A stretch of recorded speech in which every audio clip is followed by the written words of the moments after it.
Down to it, shall we? We the players do present to you this hour of play. A play so pretty, a play so piquant, a play of such rare beauty that none but fools do fly from its play. We the players present to you a play of soaring passion and plummeting grief, a play of death-defying danger. Have a deep through the sweat land on thou supplicate.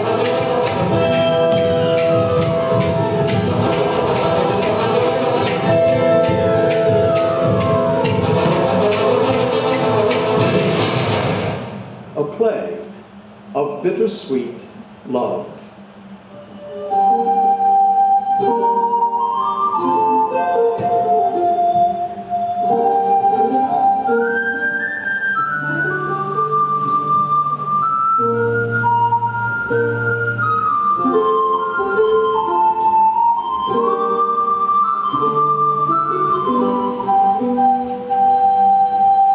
My life. My love. But soft. What light through yonder window breaks? It is the east. Not yet. A play of discord and despair.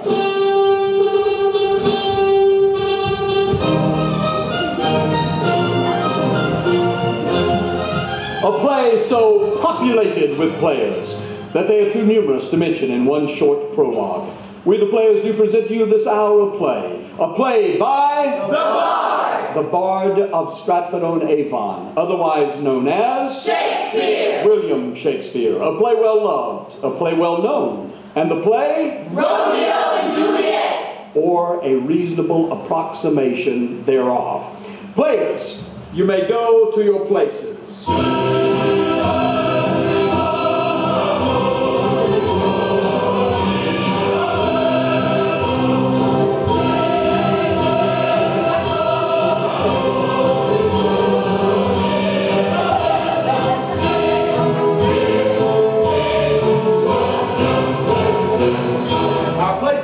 In a country called Italy, in a city called Verona, many years ago. In Verona there dwelt two wealthy families, the Capulets and the Montagues. Now, they did not get along. The Prince of Verona had already warned them. Rebellious subjects, enemies of peace, you beast who would quench the fires of your rage with purple fountains issuing from your own veins, I've had it up to here. Or words to that effect. I've had it up to here with your constant bickering. Be silent, be at peace, or else. And things would be quiet for a while, but only for a while.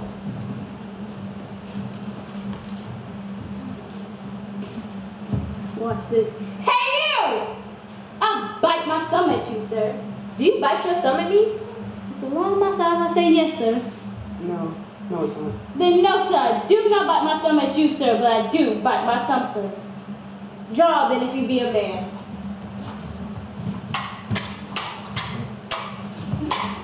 Hark, fools! Put up your swords!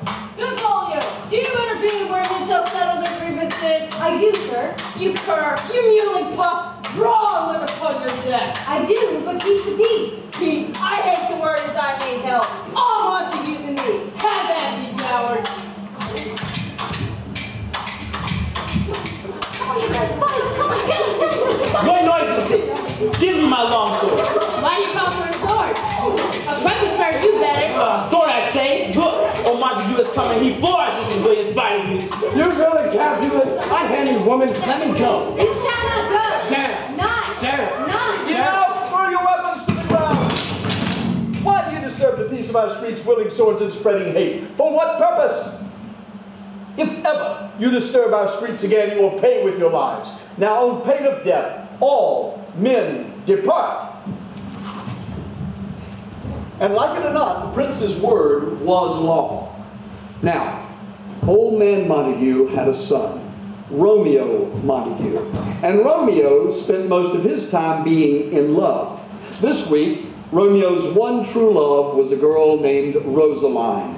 Next week, it might be Daphne or Cymbeline.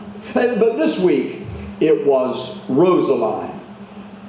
Definitely Rosaline. Ivy, sad hours seem long. Ivy. Romeo. Rosalind. Good morrow, cousin. Why so sad? Ah, in love again? Out of love. Romeo ran out of love? Impossible. I am run out of her favor. She would not be hit with Cupid's arrow. Oh, brawling love, oh, loving hate, oh, anything or nothing first created. This love I feel that feels no love at all. Do you laugh? No, cousin, I rather weep. Gentle friend, at what? At your grief. Aye, love's grief flows heavy in my breast, a madness most discreet, a choking gall, a nourishing sweet. Love is confusing, cousin. It is that. Farewell. Do not leave me. You do me wrong. But I have already left myself. I know not where I am. I am not here. I am lost. This is not Romeo. He is somewhere else. Take my advice. Forget to think of her. Oh, teach me how I should forget to think. Examine other beauties. And what purpose will that serve but to remind me of that first beauty in which I cannot possess? Farewell. You cannot teach me to forget. I can and I will, or I am not Benvolio. Rosaline paid no attention to Romeo, and Romeo rolled in his grief like a pig rolls in the mud. After all, sighing and crying are what true love is all about, right? Meanwhile, across town, Capulet territory, old man Capulet, his wife and daughter Juliet, whom Romeo has not yet met, are preparing for the annual feast. Lord Capulet has prepared a list of all of his best friends and is about to send a servant out to invite everyone on the list. Go, sir. Walk about the city and find the persons whose names are written here. And say to them that the house of Capulet awaits their pleasure this evening. Very good, my lord. Thank you, my lord. But my lord, I cannot read. Find them out whose names are here written. I must find someone who is educated, for only the educated can read. Forget Rosalind, Romeo. This grief is self-inflicted and will drive you mad. Not mad, but bound in cages as if I were a madman, whipped and tormented and... Good evening, sir. Good evening, fellow. Pray, sir, can you read? Aye, I can read my own bad luck and my own misery. Very good, sir, but can you read this? Aye, it is a list of names. Look, Napoleon, Rosalind is invited. Be still my heart. It is a fair assembly. Whither should they go? To my master's house, the great rich Capulet. And if you are not a Montague, I pray you come too. Thanks and farewell. Rosaline, to dine this night among all the beauties of Verona. Go, Romeo, look upon her this evening, and you will see that your swan is but a crow. One fairer than my love? The all-seeing sun never saw a match since the world first began. I shall go, but no such sight shall I be shown. I shall but rejoice in the splendor of mine own. Truth be told, Romeo would have gone to that party for any reason, just to be near Rosaline. But we're not interested in Rosaline. She isn't even in this play. Juliet is who we're interested in, and right now Juliet is with her mother getting ready for the big party. It's a big night, my friends. Hold on to your hats. Nurse, where's my daughter? Call her to me. What? My bosom, I just called that child a moment ago. Juliet! How now, Papa? Your mother, sweet child. Madam, I am here. What is your will? Yes. My will is this. Nurse, leave us for a while. We must talk privately. Nurse, come back again. I have decided you shall hear what I have to say. Yes, yes. You know my daughter's age. Faith, I can tell you her age to the very hour. She's not yet 14. I'll wager 14 of my teeth. She's not yet 14. If I had 14 teeth, truth is I have only 4. But never mind. What day is today? It is 2 weeks and several days before the 1st of August. Oh, come August the 1st, she shall be 14. 11 years since she was weaned. And I remember that day as though it were yesterday, because it was the day before that day that my little ladybird was waddling along the floor, and she fell and cut her fair brow. My husband, God rest his soul, he was a merry gentleman. He picked the child up and said, "Hold your face," and she, by my word, she stopped crying and said, Enough of this. I pray you hold your peace. I cannot help but laugh. Did you put your face, said he? And she, though she had a bump as big as a Cockrell stone on her forehead, she silenced herself and said, I pray you silence yourself too. Oh, peace, peace, I am done. You are the prettiest sweetest babe ever I nursed. And if I have my way, I will live to see you married. And that is the very reason I've come to talk to you. Oh. Tell me, Juliet, what are your feelings about marriage? It is an honor I've not even dreamed about. We'll dream of it now. Younger ladies than you are already mothers. And as I recall, I myself was a mother when I was your age. But let me come to the point. The valiant young Paris desires you to make his bride. Oh, Paris. Paris, oh, such a man as he is beautiful. In all Verona, there is no fairer flower than he. Oh, he is a flower. Indeed, a very flower. What say you? Can you love the gentleman? He is invited to attend our feast this evening. Think on it. So you shall share with him all that he does possess, and by having him, will make yourself no less. No less indeed. He will make you bigger. Men do cause their women to grow. Speak briefly. Can you love the gentleman? I will look upon him and I will try to like him, but I will look no more deeply than your permission give me leave to look. Make haste, Juliet. Paris stays. Go, child. Seek happy days and happy nights. This fellow Paris, Juliet's mother is so excited about, is actually a friend of Juliet's father. Nice enough young man, reasonably well off, fairly good looking, but, well, boring. Time marches on. The hour for the guests to arrive at the Capulet party is nearly at hand. Romeo and his friends are on their way to that party, not exactly looking for trouble, but not exactly trying to avoid it either. Shall we arrive, or shall we simply arrive without apology? Let them look at us as much as they like. We'll dance a dance or two and be gone. Yes, gentle Romeo, we must have you dance. Not I, believe me. Why, may one ask?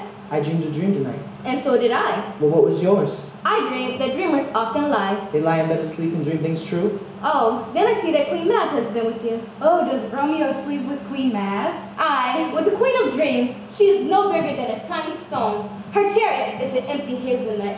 Her wagon spokes are made of spider legs. Her canopy is made of grasshopper wings. Her whip is a cricket's bone. Her coachman is a gray-coated gnat. And in this state, she gallops night after night through lovers' brains to make them dream of love. Over ladies' lips to make them dream of kisses. Over soldiers' necks to make them dream of cutting poor throats. Peace, Mercutio, peace. You talk of nothing. True, I talk of dreams, which are children of my brain, no more reliable than the wind. Let us go, good hearts, not to talk at all, but to dance. Quickly, Romeo, lest we be late. I fear that we move too quickly. My mind whispers to me that a bitter consequence will begin this night. And when it is ended, I likewise be ended in. But I leave my fate to God. On, lusty gentlemen. Welcome, ladies and gentlemen. Ladies, mark you. Those of you whose feet are not plagued with corn shall dance and dance well. And which of you refuse to dance, I will swear that her feet are full of corn. Come, musicians, play. More lightly, maids, and move the tables to the walls. Two hearts filled with gladness, from strife filled with madness, too soon filled with sadness. This story of love, take care not to borrow young love from the morrow. It leads but to sorrow, this story of love. Oh, Paris, come take my daughter's hand and lead her in this dance. I am well past my dancing days, and I shall stand aside and watch.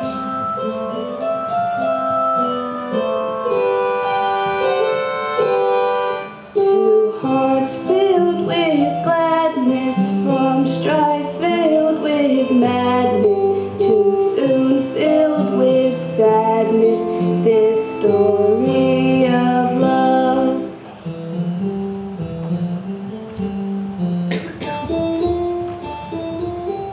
What lady is that who doesn't reach the hand of yonder knight? I know not, my friend. Oh, she does teach the torches to burn bright. It seems as if she hangs upon the night as a cheek of jewel. Beauty too rich for you, spurs the deer. Has my heart loved before now? My eyes tell me no, for I never saw such a true beauty before this night. Uncle, he by his voice is Montague. Come here to scorn our gathering. Now, by my honor, I will strike him dead and hold it not a sin. Stay gentle, cousin. Young Romeo, is it? He does not disturb our dancing. To tell truth, he is told to be a virtuous and well-mannered youth. I shall do him no harm, and therefore you shall take no note of him. And do not frown so. This is a feast. I will not tolerate his presence here. If I say that you shall tolerate him, then you shall tolerate him, or you shall leave. Am I not the master of my own home? God made my soul. It's a shame he should be here, Uncle. A shame, is it? You shall know shame. Get you hence, saucy boy. Go and follow me. Yes, merrily, come with me, one and all, to the table, where we shall eat and drink. God rest you, one. Come on, Paris, I gotta show you something that was shared. Come on, Paris. If I profane my worthiest hand, the holy shrine is this, my lips, two blushing pilgrims, that ready to smooth that rough touch with a tender kiss. Good pilgrim, you do wrong your hand too much. Which manly devotion shows in this? For saints have hands that pilgrims' hands do touch, and palm to palm is holy palmer's kiss. Have not saints lips and holy palmers too? Aye, pilgrim, lips that they must use in prayer. Oh then, dear saint, the lips do what hands do, they pray. Grant me this, lest faith turn to despair. Saints do not move except to answer prayer. They do not move, but by your lips will my sin be washed away. Then will my lips have the sin they have taken from me? Sin from my lips? Oh, trespass, sweet lyrics, give me my sin again. Madam, your mother would have a word with you. Who is her mother? Mary Bachelor, her mother's the lady of the house, a good, wise, and virtuous woman. I nursed that very same daughter with whom you were just now speaking, and I tell you, he who marries her will be a lucky man. Is she a Capulet? Oh dear Count, my life is my foe's death. Romeo, we have danced and we must leave now. Quickly, lest we be caught. I fear that I am caught already. Come hither, nurse. Who is young gentleman? His name is Romeo, and he is a Montague, the only son of your most hated enemy. My only love sprung from my only hate? Too early seen unknown, and tone too late? Oh, monstrous growth of love that I must love a hated enemy. Juliet! Come, child. The strangers are all gone. Romeo did not go home that night. Instead, he gave his friends the slip and doubled back to the Capulet house. You know why. There he kneels in the Capulet garden, staring up at Juliet's porch, balcony, if you like, hoping that she will come out to brush her hair, polish her nails, anything. Shortly she will. Juliet. It's good. Good.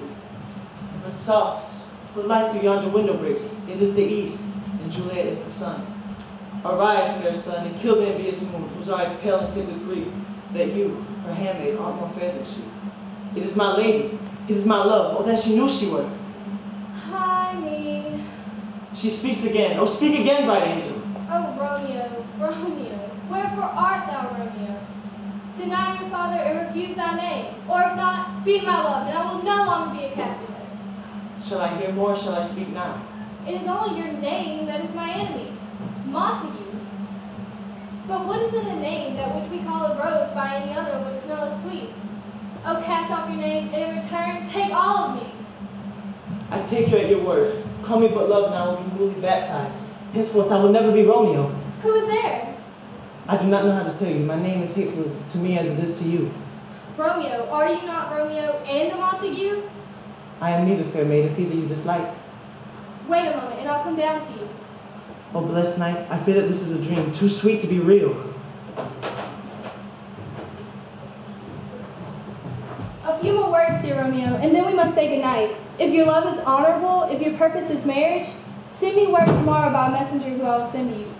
All my fortunes I will lay at your feet, and I'll follow you throughout the world. Madam! Coming! But if you do not mean well, I beg of you, please. Madam! Coming! I beg of you, if you do not mean well by me, do not pursue me. Stay away and leave me to my grief. Tomorrow I will send for you. 1,000 times good night. 1,000 times worse to want your life. Romeo! Juliet! Shh! We must be quiet or we'll be overheard. And I will speak with my soul. What time tomorrow shall I send my messenger to you? By the hour of 9. I will not fail. 'Tis 20 years till then. I have forgotten why I have come back. Then let me stand here with you until you remember. Your standing here does not help me to remember. You're too distracting. So much do I love your company. I'll be 'Tis sorry. almost morning. I would have you gone yet no further than a tiny bird that hops a little from my hand, and which with a silk thread I pluck it back again to me. I wish that I were your prisoner. Sweet, so do I, but I would kill you with too much cherishing. Good night, good night. Parting is such sweet sorrow, and I shall say good night until it be morrow. Sleep dwell upon your eyes, and peace in your breast. Would I were sleep in peace, so sweet to rest. I go to the Holy Father's house to tell him of our plans and ask for his help. In case you just missed it, Romeo just asked Juliet to marry him, and Juliet just said yes. It's just past dawn now, and things are moving pretty fast. Romeo on his way to the priest's house to try to convince the priest to do the wedding. Juliet on pins and needles, wondering if Romeo is having any luck. In this scene, I play the priest.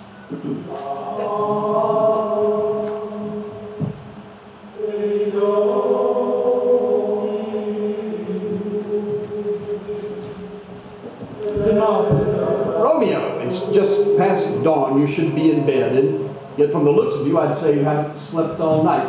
What have you been up to? I have been feasting with my enemy, and I, like my enemy, have been run through. Be plain, good son. You speak in riddles. Then plainly know that I am in love with the fair daughter of rich Capulet, and I pray that you marry us today. What about Rosaline? I've forgotten that name. So soon. Only yesterday, the tears streamed down your cheeks for the love of Rosaline. My ears are still ringing from your cries of Rosaline. And now you say that she is forgotten. Are you so soon changed? I now know that the one that loves me in return. Rosaline never did so. That is because Rosaline knew full well that your love for her was not for her. You were in love with love. But I do sense a change in you, which causes me to look again. And when I look, I see that this marriage between you and the Capulet might well bring down the walls between your houses. I will agree to marry you for your sake, but more so for the sake of our city and your families. Then let us hurry. Then let us go slowly and wisely. But of course, that would be impossible for Romeo. Let's go back to town now. That's where Romeo is headed, and that's where his friends, Mercutio and Benvolio, are waiting for him. What the devil is Romeo? Did he go home last night? Here comes Romeo now. Good morrow, gentlemen. Good morrow and good day. Where have you been? Last night we turned to say, Romeo, what a Rosa now, and you have vanished. Could you not at least have said farewell? My business was great, Mercutio. So great that it might excuse my lack of courtesy. Rosalind was then, eh? This wild-eyed gander has chased his goose from sundown to sunup. Did you ever hear the like? Well, well, here's a dainty goose and a dewback gosling. Good morrow, my lady. Gentlemen, Patricia, my fan. Gentlemen, good day. Yes, good girl, Patricia. We would rather look upon her fan than her face, for her fan is a fairy too. Can either of you gentlemen tell me where I might find young Romeo? I am Romeo, lady. How may I be of service to you? Methinks we have found out Romeo's new love. What? Romeo, did you woo her with bones and biscuits, or did she follow you willingly home? Let us go, Mercutio. Let us leave Romeo to learn his new tricks from this old hound. It is his like to be an ugly sight.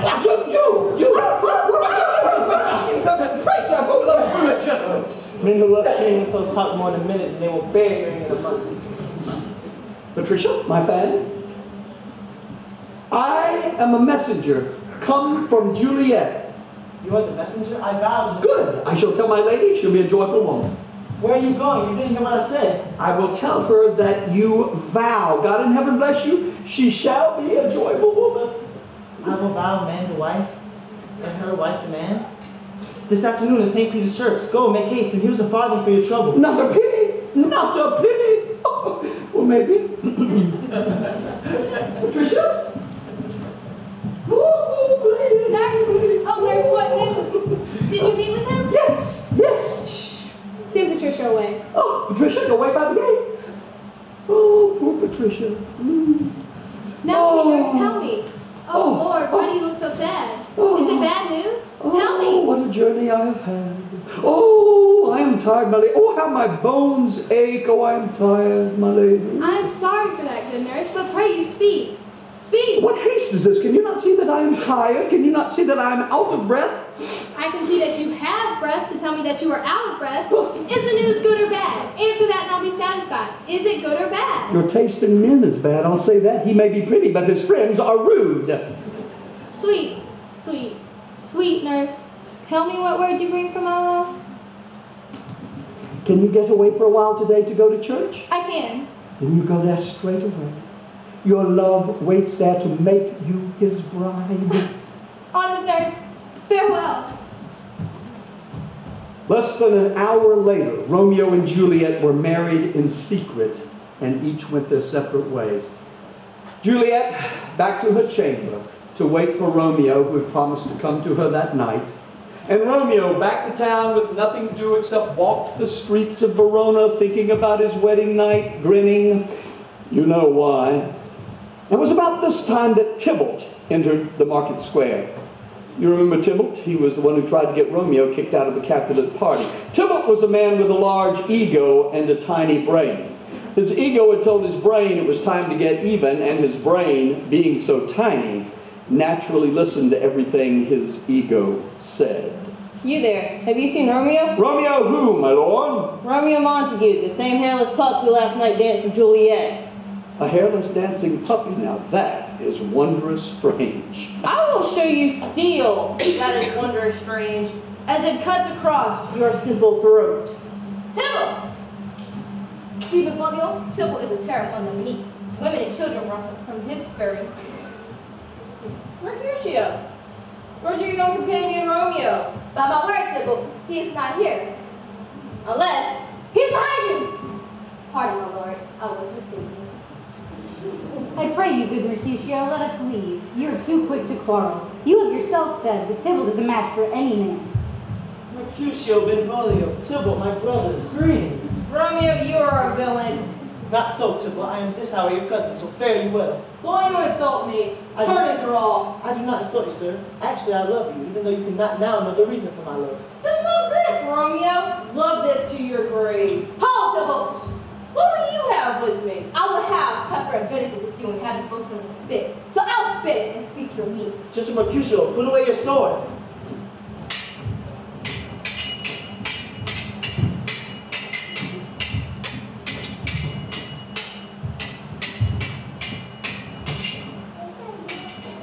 Mercutio and Tybalt were about the same in size and ability. They fought for some time, neither one giving way to the other. A crowd began to gather. Tables were overturned, women screamed, children cried. It looked as though that fight might go on forever when Romeo stepped between them, saying, Gentlemen, stop this outrage. The prince has forbidden this violence in Verona streets. Hold, Tybalt, good Mercutio. At that moment, while Mercutio's guard was down, Tybalt saw his chance, and he took it. A plague will come to your house. Romeo, Mercutio is dead. Mercutio slain? Now, Tybalt, do I become the villain you would have me? With Mercutio so little ways above our heads, one of us must go with him. Then you shall be with him hence. This shall determine that. A brief fight, not worth describing. Tybalt lost. Romeo.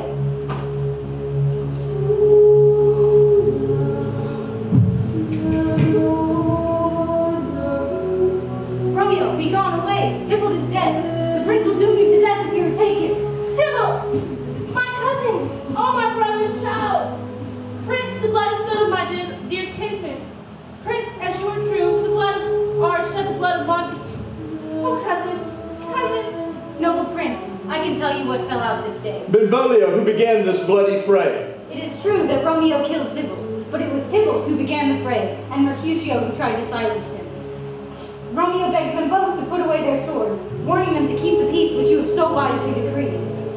Tybalt was deaf to peace, and with hot steel he pierced Mercutio's breast just as Romeo came between them, trying to end their struggle. Only then did Romeo pick up Mercutio's sword, and only then was Tybalt slain. Then Romeo ran away. By my life, this is the truth. This man is a friend of the Montagues. He is lying to protect them. Prince, I beg of justice for what you must give. Romeo killed Tybalt, and Romeo must not live. Romeo killed Tybalt. Tybalt killed Mercutio. Who now must die to make justice out of slaughter? Not Romeo, Prince. He was Mercutio's friend. By killing Tybalt, he only did what the law should do. Avenge Mercutio. And for that, he is exiled from our city forever, banished. And each of your houses shall pay such a fine that you shall regret to stay far more than loss of life. I will not hear your pleas, and I will not be softened by your tears.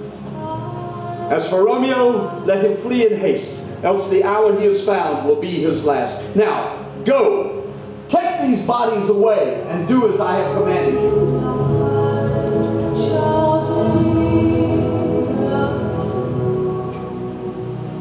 I grant them mercy. That mercy itself becomes a murderer by pardoning those who kill.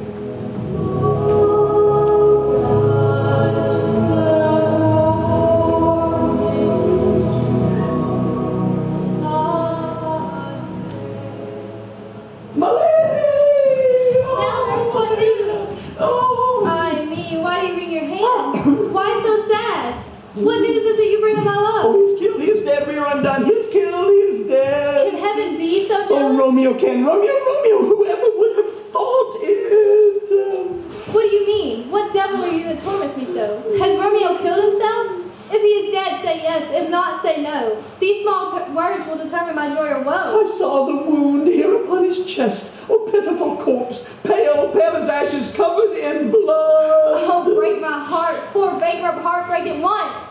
Let me die at once and lie with Romeo in the grave. Tybalt, the best friend I ever had, noble Tybalt, courteous gentleman, that I should ever live to see you dead. What black storm is this that blows so hard? Is Romeo slaughtered and is Tybalt dead? My dearest cousin and my dear lord? No, Tybalt is dead and Romeo is banished. Romeo killed Tybalt and he is banished. Oh God, did Romeo's hand shed Tybalt's blood? It did, alas, the day it did. Oh, Romeo, beautiful, tyrant, fiend, angelical.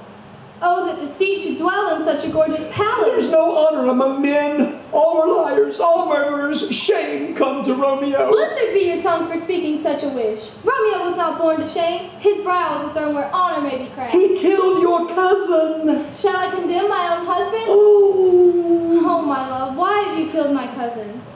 That villain cousin who would have murdered you? Why am I crying? The man who would have killed my husband is dead. In this I should rejoice. But still I cry. I cry for a word worse than death. Banished. Romeo is banished. Banished. Where are my father and mother, nurse? Weeping over Tybalt's corpse. Will you go to them? Do they wash his wounds with their tears? I will spend my own for Romeo's banishment. Let me die. Let my wedding bed be my tomb. Go to your chamber, my lady. Romeo is hiding at the parish house. I will send Patricia to fetch him. He will come to your chamber this night. Oh, find him.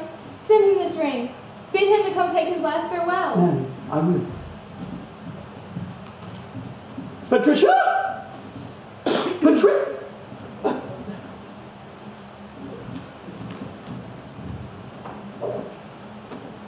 Oh, Patricia, were you listening at the door? Never mind. Go to the parish house. There you will find Romeo. Place this ring in his hand. Bid him come to Juliet's chamber tonight. Quickly, go. Romeo had run to the parish house thinking he would be safe there from the prince's soldiers. And he was safe for a while. Safe from everything except more bad news. While Romeo hid in the basement, Father Lawrence went for a walk in the street to see how bad things had gotten. As you know, things had gotten pretty bad.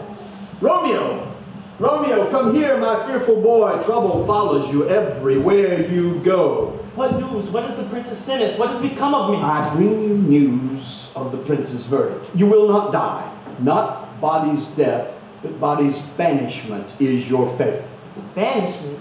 Banishment? Do not say banishment. Death will be mercy compared to this. Rude, ungrateful boy, for what you have done, the law decrees that you should die, and yet the prince has brushed aside the law and said banishment. This is mercy. It is torture. Every dog and cat and mouse and fly may gaze upon my Juliet, but I cannot. Banishment is the word that damn men howl in hell. Hear me speak, Romeo. So you can speak again of banishment? I will give you armor against that word. But still banished? Let's talk more calmly of these matters. How can you talk of something you do not understand? Outsword and wound the breast of Romeo. Let me die. Are you a man? You have the appearance of a man, but you cry like a woman and behave like an animal. You amaze me. Cheer up, man. Tybalt, who would have killed you, is dead. There, you should be happy. The law, which should have killed you, the prince has brushed aside. There, you should be happy. Your Juliet is alive. There, you should be happy. A pack of blessings light upon your head, and yet you behave like a sullen witch. Be patient, and you shall see your Juliet again. Then you will know joy. Someone is at the door. Run. Hide in the basement. Hide, Romeo. Go. I will not hide. What care if I am taken? I'm already dead. What noise is this? Who knocks so loudly? What is your will? I bring this ring. Are you a member of my parish? Is this an offering, my child? I bring this ring for Romeo. Romeo. I am Romeo. This is Juliet's ring. Do you come from her? Tell me, man, what did she say? I am Patricia, come from the house of Capulet. Do not press her, Romeo. She's a simple child. You will frighten her. What does Juliet say? What word does she send me? Aye, she weeps, my lord. Oh, thou art not amongst me. My lady weeps and I am banished, both of my own hand. She bids you to come to her this night. She bids me to come. A joy past joys calls out to me. Go to my lady and tell her this night I will be by her side. Go, make haste. Go to Juliet, but take care that by dawn you have left Verona and are on your way to the city of Mantua. Wait there, and I'll send a messenger to bring you news of Juliet and how our plans for your reunion are progressing. Thank you, Father. Meanwhile, across town, Juliet has locked herself into her chamber and is crying and weeping as though she had lost her best friend, which was what everyone except her nurse thought. They thought she was weeping for Tybalt. Her father, thinking that a wedding would distract her from her grief, decided that she should get married to Paris. Rich, handsome, boring Paris. Good intentions, bad idea. Things have fallen out of place so terribly of late that I've had no time to speak to Juliet or your love for her. She loved her kinsman Tybalt so dearly, and so did I. She would not eat or sleep or even leave her room. These times are all afford in the country. Sir, good night. Get my regards to you then. Hello. Paris, Wade, you are a good and honest man, and Juliet is suffering. I will consent to your union with my daughter. What say you? And in one stroke, I will weave a wedding veil out of my daughter's funeral shroud. Aye, this is well. She is an obedient girl, and she will do as I instruct her. What day is this? By Monday, my lord. Then you shall marry Juliet on Thursday. What say to you Thursday? I would that Thursday or tomorrow. Excellent. Go to Juliet before you go to bed and tell her of her wedding day. Good night, my lord. Ah, it is so very, very late. Late that night, Romeo climbed that garden wall one final time to spend the few remaining hours before dawn with his new bride. Passion gave them power, time, and means to meet, tempering extremities with extreme sweet. Oh, Romeo, look, it is the day. How hence be gone and away.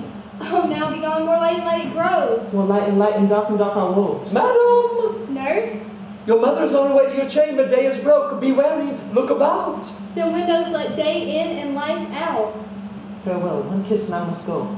Oh, husband, friend, love, Lord, are you gone so? I must hear from you every day. Do you think we will ever meet again? I doubt it not, and all these sorrows make for happy conversation in time to come. Farewell. Farewell. Oh, Fortune, do not keep him long, but send him back to me. Oh, daughter, are you up? Madam, I am not well. Evermore weeping Tybalt's death, you will wash him away from his grave with tears. But listen, dear, I bring you joyful tidings. And joy comes well in such a needy time. What tidings do you bring? Your father has arranged a day of joy, one that neither you nor I expected. A day of joy, madam? And what day is that? This Thursday at St. Peter's Church, the gallant young Paris will make you his joyful bride. Madam, I swear to you, by St. Peter's Church and by St. Peter too, the gallant young Paris shall not make me a joyful bride. He shall not make me any manner of a bride. I would rather marry Romeo, whom you know I hate, than marry Paris. Here comes your father. You may tell him this yourself. Wife and Juliet in my heart. What? Juliet still in tears? How now, wife? Have you not delivered the good news? Aye, sir, but she will have none of it. None of it. Does she not give me thanks? What pride is this? Not pride, father. Hang you, you baggage, disobedient wretch. You would get to the church, or you would never look me in the face again. Out! Oh, my lord, you're wrong to berate her so. Well, think on this. You would get to the church on Thursday, or I will never acknowledge you again. For you will beg and starve and die in the streets. For you shall not belong to me. Ooh. Oh, God. let this be prevented. Comfort me, counsel me. Very well. Romeo is banished, and therefore it is not likely that he would ever come back to claim you. Therefore, it is my counsel that you marry Paris. Oh, yeah, he's a lovely gentleman, a very eagle. Romeo cannot compare. And since you could never see your first husband again, your first marriage is as good as dead. Therefore, it is my counsel that you marry Paris. Do you speak from your heart? And from my soul. Well, you have comforted me marvelous much. You cannot know how deeply your words have affected me. You've moved me, nurse. I am changed indeed. So much that I doubt I will ever require your counsel again. Now go, leave me. Go and tell my mother that I have gone to church to pray forgiveness for my sins. Ma'am, I will. Juliet is on her way to St. Peter's Church, not to pray, but to ask for the help of Father Lawrence, who married her and Romeo, and who helped Romeo escape to Mantua, and who will now, with the best of intentions, end her life and the life of her young husband, Romeo. Oh, shut the door, and when you have done so, come weep with me. Past hope, past care, past help. Juliet, I already know of your grief. I have just spoken with Paris and learned of your father's plans. Oh, tell me how this thing shall be prevented. Or behold, this bloody knife shall end my suffering. Speak quickly, for I long to die if you speak not of remedy. Hold, child. I do see a kind of hope born of desperation. If it is true that you would rather die than marry Paris, then perhaps it is also true that you would be willing to undergo something like death in order to be again with Romeo.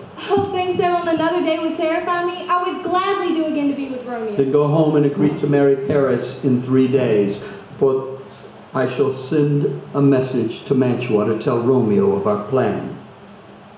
The night before the wedding, you will drink this potion and straightway fall into a death-like slumber.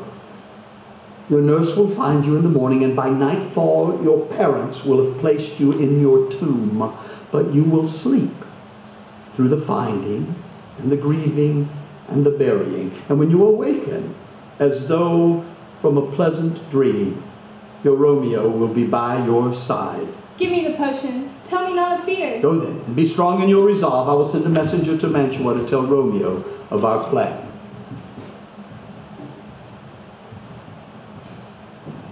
So you say that my daughter has come to ask for forgiveness for her sins? Yes, to St. Peter's Church, and Father Lawrence, a holy man who I trust will instruct her in the ways of calm humility.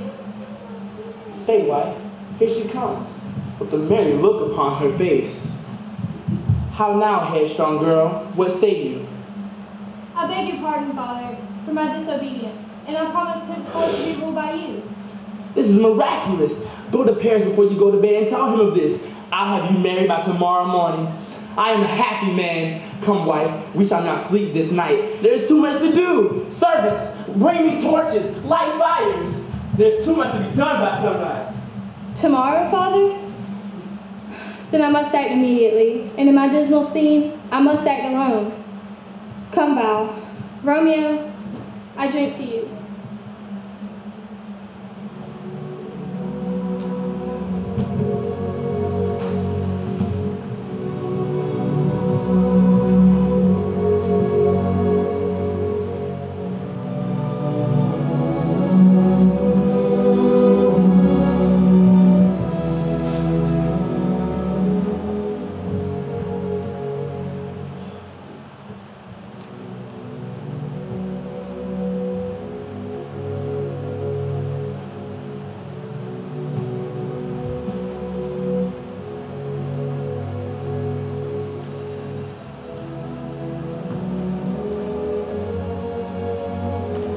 And when they found her the next morning, there was much weeping and crying, as parents must do whenever children die young.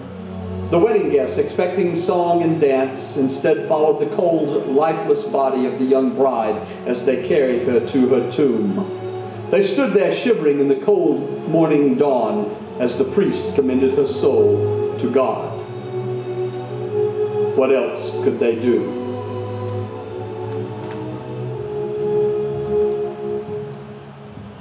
Meanwhile, Romeo received a message that day in Mantua, but it wasn't the priest's messenger. The priest's messenger had been detained by Mantuan officials, fearful that Verona had been infected with the plague.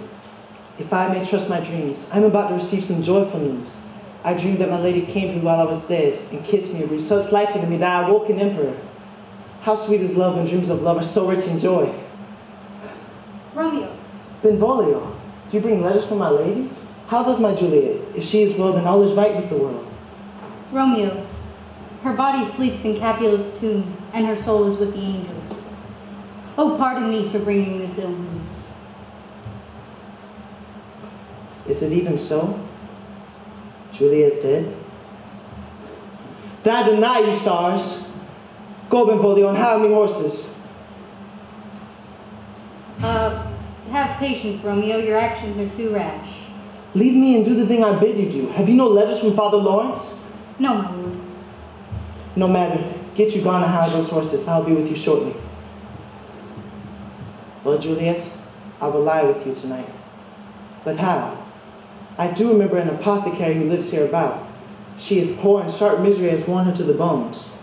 Last when I saw her, I said, if a man did need to buy poison, even though the punishment for selling is death, that is the Lord wretch would sell it to. I think this is her shop. But oh, apothecary!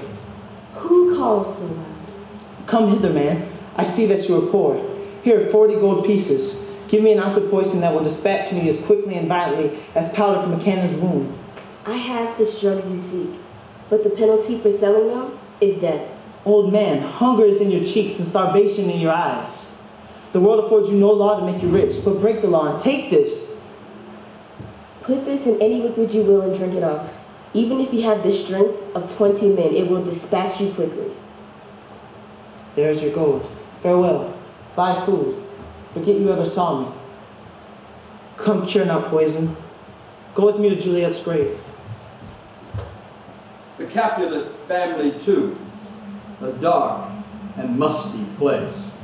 Here among the bones of the departed lies Juliet, not dead, but not yet alive. Soon, soon.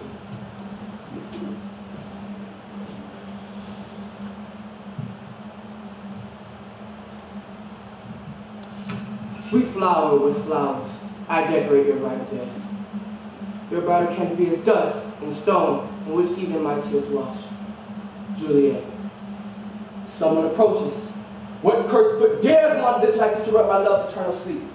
Montague, Paris. This is the proud banished Montague that murdered my love's cousin. She died to grief for him. Romeo, you're doing. Condemned but I command you go for me, for you must die. I must indeed, and therefore I came here. But do not tempt the desperate man. Please, do not put another sin upon my head. Be gone and say that man's mercy bids you to run away. I do defy you and I apprehend you as a felon. Will you provoke me? Then have at you, boy.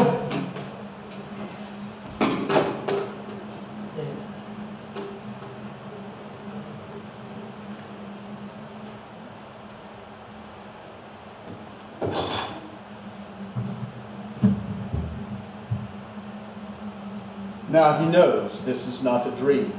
Now he knows all his dreams have turned to dust. Oh, my love, my wife, death has sucked the honey of your breath, has had no power yet upon your beauty. Why are you still so fair? How is it that blush lingers on your lips and in your cheeks? Shall I believe that angel death has taken you for his lover? I too will lie with you, and never from this palace of dim night depart again. Here will I remain with you as worms, as chambermaids. Here will I set up my everlasting rest. Eyes, look your last. Arms, take your last embrace, and lips, hold your doors of breast, seal with the righteous cup. Come, bitter conduct. Come, unsavory guide. You desperate pilot, now crash upon the dashing rocks, your seasick weary hull. Here's to my love.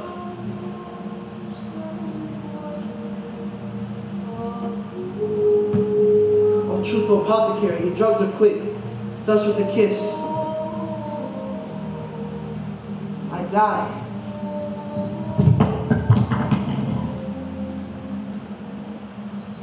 Father Lawrence is on his way here, running as fast as his old legs will carry him. He's just learned that Romeo never received a message in Mantua, and he's afraid that something terrible has happened.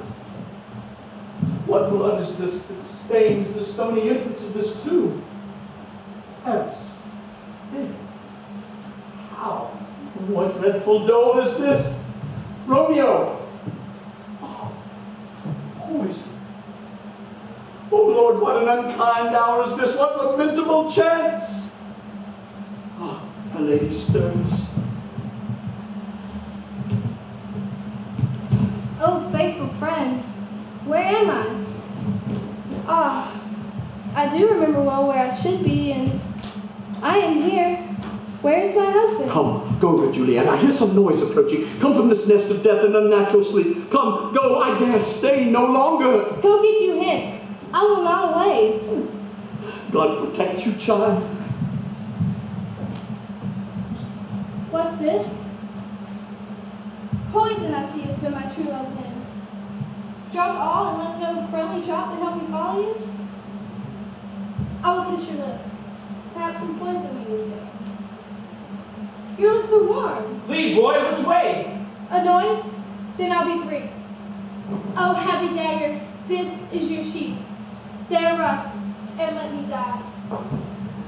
Go! Some of you search about the churchyard. Some cry Romeo and some cry Juliet, and all run over outcry. Oh Lord, she is dead. Husband, what do I see? Romeo, my child. Wife, look at how our daughter bleeds.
returned later that morning and explained to the families what had happened. He told them how he had married Romeo and Juliet in secret, how he had helped Romeo escape to Mantua. He told them how the two had died and why. The prince arrived and spoke to the families. So, it is true then, the story of their love, the news of their death, the poison, the dagger. Where are your enemies now, Capulets, Montagues? See what a scourge is laid upon your hate, that heaven finds means to kill your joys with love. All are punished. Oh, Brother Montague, give me your hand. I offer you this peace, and this peace shall be my daughter's legacy. No more can I ask. There is more that I can give. I will raise a statue in pure gold, so beautiful that so long as Verona stands, Nothing will be said at such a value of that of true and faithful Juliet. And I will raise a statue equally rich to Romeo, so he shall stand by his lady's side. Both of our children pour sacrifices to our former hatred. A glooming peace this morrow with it brings. The sun for sorrow will not show his head. Go hence and have more talk of these sad things. For never was there a story of more woe than that of Juliet and her Romeo.